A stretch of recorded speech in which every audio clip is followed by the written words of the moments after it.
Comme je suis un peu old school, j'aime bien avoir ma barre des tâches qui ressemble à celle de Windows 98 ou encore XP. En gros, j'aime bien avoir la barre de lancement rapide et j'aime bien que ce soit épuré et simple. Pour arriver à ce résultat, je commence par virer la météo. Faut faire un clic droit sur la météo ou dans la barre des tâches, cliquer sur Actualité et champ d'intérêt et cliquer sur Désactiver et ça y est, on est enfin débarrassé de la météo.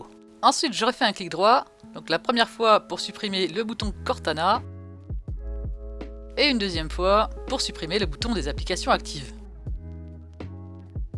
Je continue en virant cette énorme barre de recherche qui sert pas à grand chose. Pour ça, on refait un clic droit, on va sur Rechercher et on met Masquer. Moi je la vire parce que de toute façon, si on clique sur le menu Windows et qu'on commence à taper un mot, on a le même résultat.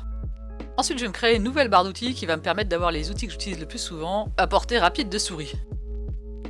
Pour ça, je fais encore un clic droit, je fais barre d'outils, nouvelle barre d'outils.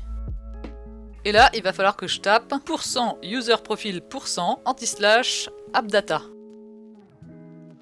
Là, je peux appuyer sur Entrée et continuer en cliquant sur Roaming, puis Microsoft, Internet Explorer et enfin Quick Launch. Et là, je clique sur Sélectionner un dossier.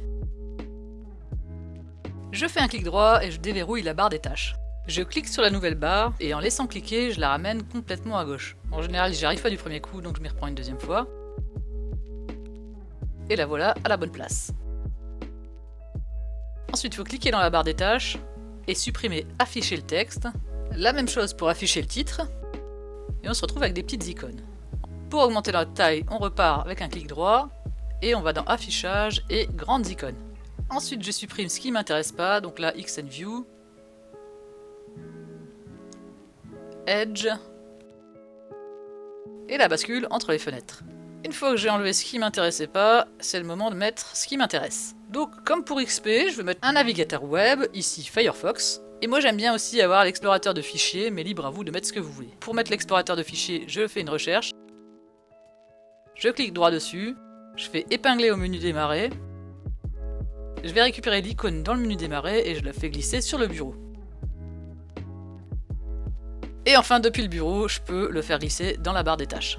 Une fois que j'ai mis les raccourcis qui me plaisent, j'attrape le séparateur et je le tire à gauche. Quand on verrouille la barre des tâches, on gagne un petit peu d'espace, donc on peut faire chevaucher un peu l'icône de droite. Là, je verrouille la barre des tâches et comme vous le voyez, l'icône qui était cachée réapparaît. Pour la dernière étape, on va aller dans les paramètres de la barre des tâches. Et pour avoir un comportement le plus proche de celui de Windows 98, on va mettre jamais à combiner les boutons de la barre des tâches.